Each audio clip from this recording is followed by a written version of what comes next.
మీ horoscope ప్రకారంగా మరి ఆవిడ జాతకం ఎలా ఉంది? ఇప్పుడు వంగా గీత గారు మనకి హస్త నక్షత్రం 3వ పాదంలో పుట్టారు. సో కన్యా రాశికి చెందినటువంటిది. సో ఈ కన్యా రాశి మొన్న మే 1 2024 సంవత్సరం వరకు కన్యా రాశి అష్టమంలో ఉన్నటువంటి గురుడు నవమంలోకి వచ్చాడు, భాగ్యంలోకి వచ్చాడు, అంటే మంచి స్థానంలోకి వచ్చాడు. అండ్ గోచార రీత్యా అది అంటే కొంచెం టైం మంచిగా అయిందనమాట. అండ్ నెక్స్ట్ ఏంటంటే లాభంలో గురు శుక్రులు ఉన్నారు ఈమెకి జాతక జన్మచక్రాన్ని బట్టి. అలాగే రాజ్య స్థితిగత లేనటువంటి రవి కుజ బుధ శనులు ఆమెకి రాజ్యాధికారాన్ని ఇచ్చారు. సో ఈ విధంగా మనకి పంచమంలో ఉన్నటువంటి చంద్రుడు ఒక్క అష్టమంలో ఉన్నటువంటి కేతు వల్ల ఈమెకి it's not an easy journey అనమాట. Right from her politics, her journey from childhood. ఆమె సిల్వర్ స్పూన్తో పుట్టింది. వాళ్ళ ఫాదర్ ఆమె పాపం సర్వీస్ ఓరియంటెడ్ షాడో గర్ల్స్ స్కూల్లో వెళ్ళి వాళ్ళ ఫాదర్ సైకిల్ పైన దింపేవారు అనమాట. ఒక అటెండెంట్ వచ్చి ఏమంతో క్లాస్ రూమ్లో అంతా కూడా క్లీన్ చేసేది. చేస్తుంటే హెచ్ఎం భయపడేది, ఏంటి నువ్వు ఆఫీసర్ కూతురు, నువ్వు ఎందుకు నువ్వు తుడుస్తున్నావు, మళ్ళీ మీ డాడీ ఏమన్నా అంటారేమో అట్లా అనమాట. So there are different stories which were known to Andhra public, but we have seen with our own eyes. So ఈ అష్టమ కుజ కేతు ప్రభావం వల్ల ఆమెకు ఇప్పుడు కొంచెం కష్టమైనటువంటి సమయంగా మనం చెప్పుకోవాలి. అంటే టగ్ ఆఫ్ వార్ అనమాట. ఇద్దరిది it's not an easy for Pawan Kalyan also to sweep. అంత ఈజీ కాదు. ఇద్దరి మధ్య కూడా టఫ్ కాంపిటీషన్ ఉంటుంది. ఫైనల్ గెలుపు అనేటటువంటిది మనం డిస్క్లోజ్ చేయకూడదు ఎప్పుడైనా సరే. బికాస్ ప్రజలు ఏంటంటే అక్కడ ఉన్నటువంటి కన్స్ట్రక్టివ్గా వాళ్ళు ఈవిడేం పనులు చేశారు, ఆయన ఏం చేయబోతున్నారు, ఆయన మేనిఫెస్టో లైక్ అలాంటి ఫ్యాక్టర్స్ అన్నీ చూసుకుంటూ ఆమె రూలింగ్ పార్టీలో ఉన్నారు. ఆమె రూలింగ్ పార్టీ చేసిన స్ట్రాటజీస్, వాళ్ళు చేసిన వెల్ఫేర్ యాక్టివిటీస్ని బేస్ చేసుకుని వాళ్ళు వెళ్తున్నారు. ఇప్పుడు కొత్తగా మేము ఇది చేస్తాం అది చేస్తాం అని ప్రపోజల్స్ ఇచ్చేది కాదు. ఒక ఛాన్స్ ఇమ్మన్నారు, ఇచ్చేసారు ప్రజలు. And he had distributed the amount like anything. ప్రజలందరికీ కూడా ఇంటింటికి వచ్చి స్టూడెంట్స్కి సర్టిఫికేట్స్ అవనివ్వండి, రేషన్ ఇవ్వనివ్వండి, అన్ని ప్రజలు అన్నీ తీసుకుంటారు చక్కగా. తీసుకొని మళ్ళీ ఆయన బద్దకస్తుని చేస్తున్నారు అని మళ్ళీ వాళ్ళే అంటూ ఉంటారు.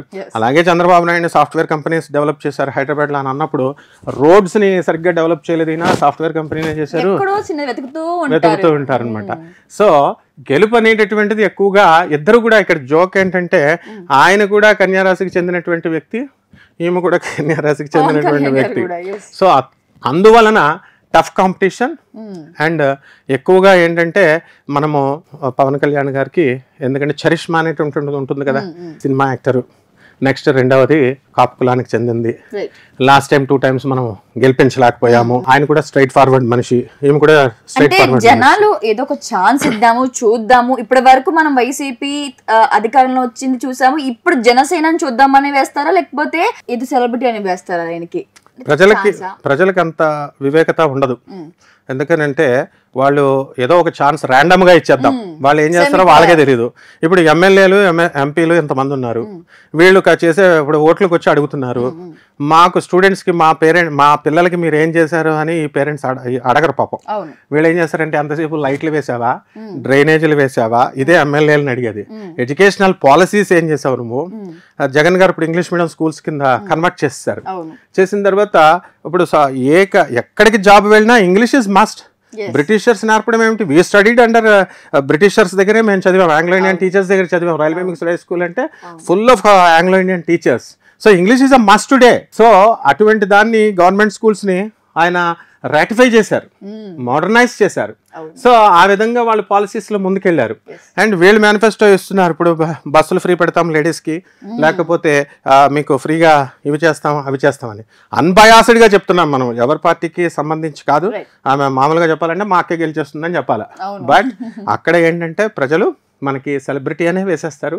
అండ్ కాపులు ఎక్కువ కాబట్టి కాపులు ఇది అన్న ఉద్దేశంతో వేస్తారు. ప్రజలు ఇంటర్వ్యూస్ ఉన్నాయి, వాళ్ళు ఏమంటున్నారు, అదర్ దాన్ పవన్ కళ్యాణ్ కనుక నుంచొని ఉండుంటే we would have casted all the votes to Vanga గీత గారే అని చెప్తారు. బట్ స్టిల్ దెన్ ఇప్పుడు కూడా వంగా గీత గారికి స్వల్ప మెజారిటీతోనే వీళ్ళిద్దరు పోరాటం ఉంటుంది. And high majority impossible. He may be a cinema actor, he may be a party అధ్యక్షుడు అవ్వచ్చు, అండ్ మొత్తం స్ట్రైట్ ఫార్వర్డ్ మనిషి అవ్వచ్చు. ఇదే కాపులు పార్టీ పెట్టేదాకా చిరంజీవి గారిని పార్టీ పెట్టమని రెచ్చగొట్టారు కాపు సంఘాలన్నీ. తీరా పెట్టిన తర్వాత కాపులు పరువు తీసేసావు, నువ్వు పార్టీని తీసుకెళ్లి అందులో మర్జీ చేసేసావు కాంగ్రెస్ లో అని అనేది వీళ్ళే చెప్పేది వీళ్ళే. సో హైలీ డిప్లొమాటిక్ ప్రజలు కాబట్టి డెఫినెట్లీ. అందుకని ఇప్పుడు మనం ఎంత అన్బయాస్డ్ గా చెప్తున్నా, పక్షపాత రహితంగా చెప్తున్నా, బయాస్డ్ గా చెప్తున్నారంటారు. కాబట్టి ఇవి వాళ్ళ వాళ్ళ జాతకాలను బట్టి ఆమెకి ఫేవరబిలిటీ అనేటటువంటిది. ఇప్పుడు ఆమె ఇక్కడ మెయిన్ కంటెస్టెంట్ ఈయన కాబట్టి కొంచెం టఫ్గా ఉంటుంది పోటీ అని చెప్పాలి తప్ప we should not influence the waters అనమాట. ఈయన ఈ యొక్క జాతకంలో మనం చూసినప్పుడు ఇప్పుడు ఈ ధనుస్సు రాశికి ఇప్పుడు గురుడు షష్ఠ స్థితిగతుడై ఉన్నాడు. సో కొంచెం గురు పవర్ తగ్గింది లాస్ట్ టైంతో పోల్చుకుంటే.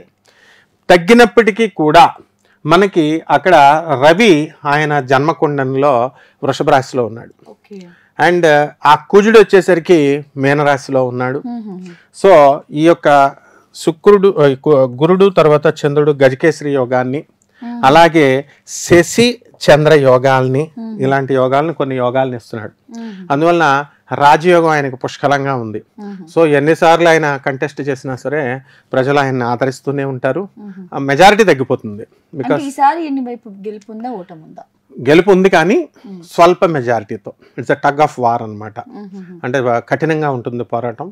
బట్ ఎందుకనంటే అటు దీపిక గారు కూడా మీన రాశికి చెందినటువంటి వాళ్ళు. ఈ రాహు చంద్రులు టెన్షన్ ఇస్తుంది ఈమెకి.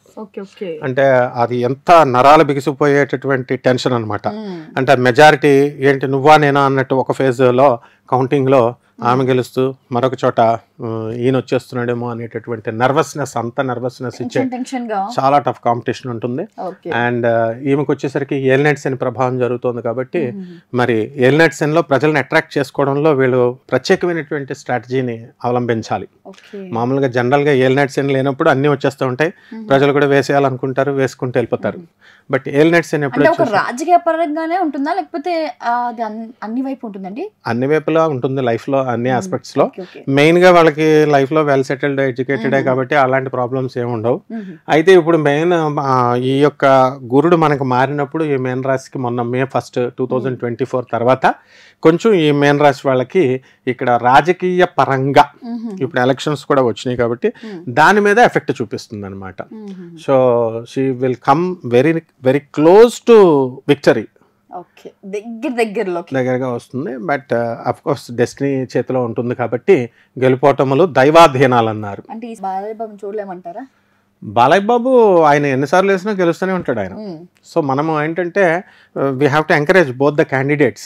ఏంటంటే కాంపిటీషన్ ఇంకా కాంపిటీషన్ ఉంది, కమాన్ మంచి పనులు చేయండి, మంచి ఇది చేయండి అని ప్రోత్సహించాలా. అప్పుడు ఓటమి అంటే ఏదో క్యాండిడేట్ గా ఓడిపోతే ఇంకా టఫ్ గా ఉండబోతుందని మనం. అవును, టఫ్ గా ఉంటుంది.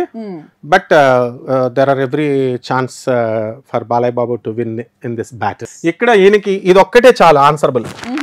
మేషంలో రవి, రాజ్య స్థితిగతులైనటువంటి రవి ఏనాటికైనా సరే ముఖ్యమంత్రిని చేస్తుంది. అసలు ఆయన ఎమ్మెల్యే అవసరం ఉంది, మన మినిస్టర్ గా చేశాడుగా లాస్ట్ టైం చేశాడు కాబట్టి ఆ రవి దాని డ్యూటీ చేసుకుంటూ పోయింది. అలాగే ఈ యొక్క శుక్రుడు వచ్చే స్థితిలో మీనరాశిలో ఉన్నాడు. ఆల్ కంఫర్ట్స్ అన్ని ఆయన కాళ్ళ దగ్గరికి వస్తాయి. But is a good man, gentleman. So ఈ శుక్రుడు బుధుడు కూడా మిత్రక్షేత్రగతులే ఆయన మిత్రులు. కాకపోతే ఈ యొక్క బుధుడు ఆ మీనరాశిలో కొంచెం బాగుండకపోవడం వల్ల కమ్యూనికేషన్ లో ప్రాబ్లం ఆయనకి. బుధుడు అంటే ఎవరు? కమ్యూనికేషన్ స్కిల్స్, మాట తడబడ్డము, ఇవి అవన్నీ కూడా గతంలో ఈ బుధుడు మీనరాశిలో ఉండి నేచపట్టడం వల్ల, శత్రుక్షేత్రంలో ఉండడం వల్ల ఆయన అలా చేశాడు తప్ప. బట్ ఇప్పుడున్నటువంటి గ్రహస్థితిని బట్టి ఆయన చక్కగా పుంజుకుంటున్నారు. మూవింగ్ టు లావణ్య గారు. లావణ్య గారు వచ్చేసరికి ఈమెకి మేషరాశిలోకి వచ్చారు పేరుని బట్టి. అండ్ గోచార రీత్యా మేషరాశి ఇంప్రూవ్మెంట్ అయ్యింది. అండ్ ఇంకా ఇంప్రూవ్ అవుతుంది యాజ్ డే ఇంక్రీజెస్. అంటే day by day 13th May అలా పెరుగుతున్న కొద్దీ మేషరాశి పుంజుకుంటూ ఉంటుంది. సో ఇక్కడ లాభస్థితిగతుడైనటువంటి శని, రాజ్య స్థితిగతుడైనటువంటి శని ఈమెకి అధికార యోగాన్ని తెచ్చిపెడుతుంది. కాబట్టి అలాగే ధనస్థానంలోకి వచ్చినటువంటి ఈ గురుగ్రహ ప్రభావం వలన ఆమె ఏమవుతుందంటే ఆమెకి కమ్యూనికేషన్, ఆమె చెప్పేది పబ్లిక్ లోకి రీచ్ అవుతుంది. ఇక్కడ ఆ బలం కూడా కావాలన్నమాట. ఆ ప్రజల్లోకి వెళ్ళగలిగేటటువంటి what she is going to express. ఆమె ఏం చేయాలి, మేనిఫెస్టోలు తీసి పడేసే. ఆర్టీసీ బస్సుల్లో ఆడవాళ్ళకి ఫ్రీదా మేనిఫెస్టో అంటే, లేకపోతే మేము ఫ్రీ ఇస్తామని జగన్ అంటాడు, మేము ఫ్రీ ఇస్తామని చంద్రబాబు నాయుడు అంటాడు, మేము ఎన్ని డబ్బులు ఇస్తామని అన్ని డబ్బులు. For looking for the welfare activities, వీటిని డబ్బులు తీసుకోవడం కోసం ప్రజలు ఓటేసేది. నో, గవర్నెన్స్ ఎలా ఉండాలి, they have to hear to the bureaucrats. IAS IPS officers చదువుకున్నటువంటి వాళ్ళు చెప్పేటటువంటిది వినేటటువంటి గుణం ఉన్నప్పుడు తప్పకుండా మంచి గుడ్ గవర్నెన్స్ ఇవ్వగలుగుతుంది. ఆ తర్వాత ఫోర్సైట్, ఆ తర్వాత వాళ్ళిద్దరు కూడా స్ట్రైట్ ఫార్వర్డ్గా వెళ్ళగలిగేటటువంటి మనస్తత్వం లావణ్య మేడంలో ఉంది. కాబట్టి న్యాచురల్గా స్త్రీ కాబట్టి అండ్ రూలింగ్ పార్టీలో ఉన్నారు కాబట్టి ఆమె ఖచ్చితంగా ఆధిపత్యం రావడానికి అవకాశాలు ఉన్నాయి. ఇంకా కొంచెం మనకి లోకేష్ గారికి ఇంకా పుంజుకుంటుంది. And definitely one day he will definitely he will decide the government. Right, Guruji.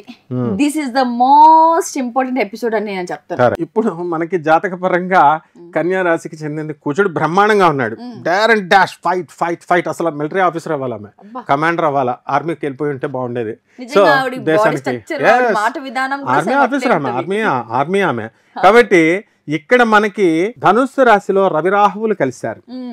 So వీళ్ళు కలవడం వల్ల ఏంటంటే మనకి రాహు ఏం చేస్తాడంటే బ్రేక్స్ ఇస్తాడు, ఇల్యూజన్స్ ఇస్తాడు, కన్ఫ్యూజన్స్ ఇస్తాడు. So is a very great leader, but ఈ పార్టీలో ఉంటే బాగుంటుందేమో అని కన్ఫ్యూజన్స్ని ఇల్యూజన్స్ని ఇస్తుంది. ఇచ్చి అట్లా దానివల్ల రాజకీయ పరంగా కొంచెం గుంజుతున్నాడు అనమాట. సో ఆమె అసలు యాక్చువల్గా ఇప్పుడు గురుబలం కూడా కొంచెం మొన్నటి మీద 5% తగ్గింది ధనుసు రాశికి మన 1 May 2024 తర్వాత. బట్ మనకి ఇక్కడ గురుడు వచ్చేసరికి కొంచెం మకరంలో పడిపోయాడు, నేచపెట్టాడు గురుడు. సో నేచపెట్టడము, అక్కడ శుక్రుడు మిత్రక్షేత్రంలో ఉండడము, వీటి కారణంగా need some time to conquer this Kingdom. ఇంకా కొంత టైం పడుతుంది ఆమెకి. డెఫినెట్లీగా షీ విల్ కాంకర్. అండ్ ఇప్పుడు కన్యా రాశికి ఆమెకి ఇప్పుడు ధనుస్సు రాశి అని అన్నా లేకపోతే కన్యా రాశి డిఫరెంట్, దీన్ని బట్టి ఆమెకి లగ్నాన్ని బట్టి మనం బేస్ చేసుకోవాలి. కాబట్టి she will one day rule the Kingdom, అందులో డౌట్ లేదు. ఈయనకి ఏమైందంటే శని బాగున్నాడు. సో ఈ శని ఉచ్చ స్థితిలో ఉండడం వల్ల రాజ్యాధికారాన్ని ఇస్తున్నాడు. ఇక్కడ గురుడు స్వక్షత్రగతుడయ్యి ఉన్నాడు. సో మనకి ఈ 7th హౌస్లో ఉన్నటువంటి ఆ గురు గ్రహ ప్రభావం వలన, గురు ఆస్పెక్ట్ ఉండడం వల్ల ఆయనకి ఇది జరుగుతుంది. అధికార యోగము, పాపులారిటీ ఇవన్నీ వచ్చినాయి. బట్ ఈ యొక్క శని దృష్టి గురుడి మీద ఉండడం వలన మనకి అన్పాపులారిటీ కూడా వస్తుందన్నమాట. సో ఇప్పుడు ఆయనకి జరుగుతున్నటువంటిది సింహరాశి, గురులో రాహు జరుగుతున్నాడు. మన షర్మిలాకేమో చక్కగా ఈ ఉత్తరా నక్షత్రం కన్యారాశి కాబట్టి ఆమె కన్యారాశి కూడా 9th హౌస్లోకి జూపిటర్ వచ్చాడు. ఈ ఫైట్ ఎలా ఉంటుందంటే ఇట్స్ టగ్ ఆఫ్ వార్. ఈ టగ్ ఆఫ్ వార్లో కొంచెం అతను అధికంగా ఉన్నా లేకపోతే moving very tough program and more chances are there for ఏంటంటే కాంగ్రెస్ పార్టీలో ఉంది కాబట్టి కాంగ్రెస్ పార్టీకి ఈ తెలంగాణని ఇచ్చేసి ఆంధ్రాని డివైడ్ చేసేసి ఆంధ్రాని ఏదో చేసేసింది అనే అపోహలో ఆంధ్ర ప్రజలు ఉన్నారు. I to comes from Andhra Pradesh. So Rajahmundry నుంచి మేము వచ్చాం, విజయవాడలో మేము పెరిగాము. సో హైదరాబాద్ ఇవన్నీ కూడా మనం ఉన్నాం కాబట్టి ఈ యొక్క భ్రమ నుంచి బయటకు వచ్చేసేయాల. డివైడ్ చేశారు, మనకేదో అన్యాయం చేశారు. నో, ఎవరో అన్యాయం చేయలేదు. ఆంధ్ర ఈజ్ ఆంధ్ర, మళ్ళీ వాళ్ళు పికప్ చేసుకొని వెళ్తారు. కాబట్టి ఎక్కువ ఛాన్సెస్ మనకి పార్టీని కనుక పక్కన పెట్టేసి రియల్ క్యాపబుల్ క్యాండిడేట్గా మనకి ఎన్నుకోవాలి అని అనుకున్నప్పుడు జనమంతా కూడా మనకి ఈ గ్రహస్థితి కూడా షర్మిల గారికి మొగ్గు చూపుతుంది. బట్ వాస్తవంగా అయితే మనకి అవినాష్ రెడ్డి గారు అవును, ఎందుకంటే రాబోతున్నారు. ఎందుకంటే సింహరాశి కాబట్టి అక్కడ మనకి సప్తమంలో మనకి ఈ యొక్క శని ఉండడము, తర్వాత రాజ్యస్థితిగతుడైనటువంటి గురు ప్రభావం అధికారాన్ని ఇస్తుంది. సో ఇది ఎవరి టాలెంట్స్ అన్నది కాదు, లక్ అనమాట. సో కార్మిక్ రూల్స్ ప్రకారము వీళ్ళు గెలవడానికి అవకాశం ఉందమ్మా. ఈ యొక్క రవి బుధులు బుధాదిత్య యోగం పట్టారు, బానే ఉంది. కానీ ఈ బుధాదిత్య యోగము అనేటటువంటిది ఒక్కొక్కసారి ఆ అవయోగం కూడా చేస్తుంది అనమాట. కాబట్టి ఆ అవయోగ దశలన్నీ దాటుకుని ఆమె ఇప్పుడు ముందుకు వచ్చేసారు. ఏలినాటి శని సమయంలోనే మనకి పదవినిచ్చినా, పిల్లల్నిచ్చినా, పిల్లలు పెళ్ళిళ్ళు చేసినా, మా ఇళ్ళు కట్టినా, లైక్ దిస్ ఏ శుభకార్యం అనేటటువంటిది కర్మకారకుడు అనమాట శని. సో ఆమెకి తప్పకుండా ఇప్పుడు మనకి ఈ యొక్క శుక్రుడు చూడండి, శుక్రుడు కన్యారాశిలో మిత్రక్షేత్రంలో ఉన్నాడు, శని ఉచ్చ స్థితిలో ఉన్నాడు వృషభ రాశిలో. సో ఈ విధమైనటువంటి కాంబినేషన్ వల్ల ఆమె ఇప్పుడు మీనరాశి వాళ్ళకి పరిస్థితులు బాగుండకపోయినా గోచార రీత్యా కెరీర్ పరంగా బాగుంటుంది. విదేశాలకు సంబంధించి పిఆర్ పబ్లిక్ రిలేషన్స్ అవి బాగుంటాయి. ఆ విధంగా ఈ రాహువు కూడా ఆమెకి జన్మరాశిలో ఉన్నాడు ఇప్పుడు గోచార రీత్యా, శని వ్యయస్థితిలో ఉన్నాడు. సో ఈ కారణాల వల్ల గురుడు విక్రమస్థానంలో ఉన్నాడు కాబట్టి ఈ స్థానాల వల్ల కొంచెం టఫ్గా ఉంటుంది కానీ competition, but she will take a lead అనమాట in this politics. Moving to Bhanuprakash గారికి జ్యోతిష ప్రకారంగా ఆయన రాజకీయ భవిష్యత్తు ఎలా ఉండబోతుంది, మరి గెలుపు ఆయన వైపు ఉందా? భానుప్రకాష్ గారిది వృషభ రాశికి చెందినటువంటి జాతకులైన మృగశిర నక్షత్రం, అంటే జన్మరాశి వాటి కంటే కూడా నామ నక్షత్రం కొంతమందికి ప్రభావం ఎక్కువ పనిచేస్తూ ఉంటుంది. సో ఇక్కడ గోచార రీత్యా వృషభ రాశికి కూడా బాగానే ఉంది. ఆల్ ఇంతకు ముందు కూడా ఆయన ఆ స్ట్రాటజీని నిలుపుకుంటూ ఆ పాలిటిక్స్లో ఆ వ్యూహాలతో ముందుకు వస్తూ ఉన్నారు, బాగున్నది. అయితే ఈ యొక్క చంద్ర గురులు ఇద్దరూ కలవడం వలన వీళ్ళకి చక్కటి గజకేసరి యోగం పట్టింది దీనికి. ఇప్పుడు జన్మ రాశిలోకే అంటే వృషభ రాశిలోకే అక్కడ గురుడు ఇప్పుడు సంచారం చేస్తున్నాడు. సో ఈయన కూడా గ్రహస్థితి అనుకూలంగా ఉంది. ఈ వృషభ రాశిలో ఉన్నటువంటి వాళ్ళు గవర్నమెంట్ సర్వీస్లో ఉన్నటువంటి వాళ్ళు అవనియండి, ఎమ్మెల్యే ఎంపీస్ వీళ్ళు పొలిటీషియన్స్ ఎవరైతే ఉన్నారో వాళ్ళందరూ కూడా ప్రమోషన్స్, సమ్ ఎలివేషన్ అనేటటువంటిది అనుభవిస్తూ వచ్చారు. తర్వాత ఇప్పుడు ఈ యొక్క ఇప్పుడు జరుగుతున్నటువంటి ప్రజెంట్ యాజ్ ఆన్ టుడే దగ్గరికి వచ్చేసరికి ఎలక్షన్స్ ముందు ఈ యొక్క రవి కూడా వృషభ రాశిలో ఉన్నాడు కాబట్టి కొంచెము టఫ్ కాంపిటీషన్ ఇస్తుంది అనమాట. అంటే మహిళా ఓట్లు వేయరు. ఈ యొక్క శుక్రుడు యొక్క స్థితిలోకి ఈ రవి దగ్గరికి వచ్చేసరికి రోజా గారికి ఎంత యాంటీ ఉన్నా, ఎంత ఇది ఉన్నా, ఏలినాటి శని ప్రభావం సంహవ్ ఆమె ఓట్లు వేస్తారు. ఈయన దగ్గరికి వచ్చేసరికి కార్యకర్తల్లో మహిళల్ని, ఆ తర్వాత ఓటర్లు వేసేటటువంటి మహిళలు ఉండడం అనేది జరుగుద్ది అనమాట. ఆ కారణంగా అది కూడా ఈజీ ఏం కాంపిటీషన్ కాదు, అది it's a very tough competition. ఆ టఫ్ కాంపిటీషన్లో స్వల్ప మెజారిటీతో రూలింగ్ పార్టీ కాబట్టి గెలవడానికి అవకాశాలు ఉన్నాయి. అంటే ఈసారి గెలుపు నగరి నుంచి మళ్ళీ రోజా గారిది అంటారా? రోజా గారు ఇప్పుడు ఎంతోమంది హ్యాట్రిక్లు చేశారు.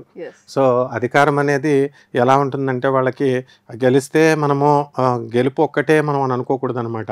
గెలిస్తే ఎమ్మెల్యే పోస్ట్ వచ్చింది, ఎంపీ పోస్ట్ వచ్చింది అని కాదు. అక్కడ టఫ్ కాంపిటీషన్ ఇచ్చి ఇద్దరు కూడా పక్క పక్కనే మార్జిన్లో ఉన్న ఫస్ట్ సెకండ్ ర్యాంక్స్ లాగా ఇద్దరిది గెలిపే అండ్ అంతే అనమాట. అట్లా ఉంటుంది, వెరీ టఫ్ కాంపిటీషన్. అత్యధిక మెజారిటీతో వస్తుంది. ఇప్పుడు చూడమ్మా, నేను రాజమండ్రి వెళ్ళా, I visited Vijayawada, I visited almost Guntur, every part of Andhra Pradesh. అక్కడ ఏం చెప్పుకుంటున్నారు, జగన్ గారు బద్దకస్తులను చేసేస్తున్నారు, ఆటో వాళ్ళకి డబ్బులు ఇచ్చారని జలసీతో మిగతా వాళ్ళు. ఆటో వాళ్ళు అంటలేదు కదా, మహిళలందరికీ ఇంటికి తీసుకొచ్చి రేషన్ బియ్యాలు అవి ఇవి certificates, volunteers, government teachers reverse అయిపోయారు, నోటిఫికేషన్స్ వేయట్లేదంటే ఎంతమందికి వేస్తారు? గవర్నమెంట్ కూర్చోపెట్టి మేపాలా రిటైర్ అయ్యేదాకా. సో ఆయనకు తెలుసు, ఎందుకంటే పాలసీస్ చేసేది ఆయన కాదు, ఆయన క్రింద ఉన్నటువంటి ఎడ్యుకేషన్ డిపార్ట్మెంట్ ఉంది, సిఎస్లు ఉన్నారు, తర్వాత వాళ్ళంతా ఉన్నారు, వాళ్ళ సలహాలు ప్రిన్సిపల్ సెక్రటరీస్ ఉన్నారు, వాళ్ళ సలహాల మీద ఆయన నడుస్తాడు. ఆయన అసలు నడవడు, ఎవరి మాట విండు అనేటటువంటి అపవాదం ఉంటుంది. కానీ he is a most clever man, intelligent man, more obsessive, అంటే మోస్ట్ ఒబీడియంట్ స్టూడెంట్ అతను. ఇక్కడ లగ్నమే చెప్పేస్తుంది. ఇక్కడ ధనుస్సు రాశిలో ఇక్కడ గురుడు ఎప్పుడైతే ఉన్నాడో, మీన లగ్నంలో లగ్నం ఉన్నాడో, అర్హులు చెప్పినప్పుడు వింటాడు ఆయన. నువ్వు పార్టీ పెట్టుకుని అంత కష్టపడి 16 నెలలు జైలుకి వెళ్ళి అంతా చేస్తే ఆయనకు ప్రజలు నాడి తెలిస్తే, ఆ నాడి తెలియనటువంటి వాళ్ళు పిచ్చి వేషాలు వేసి పిచ్చి సలహాలు ఇస్తే వినడానికి ఆయన ఉన్న హైదరాబాద్ పబ్లిక్ స్కూల్ స్టూడెంట్ అతను. మామూలు పిచ్చివాడైతే వింటాడు. కాబట్టి ఆయన ఒక మోనార్క్గా, ఒక హిట్లర్గా కనబడతాడు. కానీ మరి ఇప్పుడు ఉన్నటువంటి వాళ్ళందరినీ కూడా రాజకీయాలని ఏకత్రాటి మీదకి తీసుకొచ్చాడా లేదా? భయం పుట్టించాడా లేదా? జగన్ జోలికి వెళ్తేనే చాలు, we can do the governance in this way అని నేర్చుకున్నారు మిగతా పార్టీలు వాళ్ళు. సో ఎవ్రీ ఛాన్స్ ఉంది. తిట్టుకునే వాళ్ళు ఎలాగో తిట్టుకుంటారు, ఇప్పుడు ఇలా చెప్పినందుకు మనల్ని తిట్టుకుంటారు. బట్ ఆస్ట్రాలజికల్గా చెప్పాలి, ప్లానెట్స్. ఇప్పుడు నీకు ఇంకొక జోక్ చెప్తా. ఈ ప్రజలు ఎలాంటి వాళ్ళు అంటే కొంతమంది ఉంటారనమాట బ్యాచ్, వాళ్ళు జాతకాలు గ్రహాలు జాతకాలు చెప్తున్నాయంటారు. గ్రహాలే చెప్తాయి, మనుషులు గ్రహాలు ఓట్లు వేయవు కదా అని కొత్త కామెడీ అనమాట. గ్రహాలు ఓట్లు వేయవు, ప్రజలు వెళ్ళి ఓట్లు వేస్తారు. ఆ చెప్పినోడు వెళ్ళి ఫస్ట్ ఓట్లు వేయడు, వాడికి వాటర్ లిస్ట్లో పేరు ఉండదు, వాడికి వాటర్ కార్డు ఉండదు వాడికి. సో ఇట్లా కాకుండా ప్రాక్టికల్ అప్రోచ్తో, ఫ్యాక్ట్ అప్రోచ్తో వెళ్ళేటటువంటి వ్యక్తి జగన్మోహన్ రెడ్డి.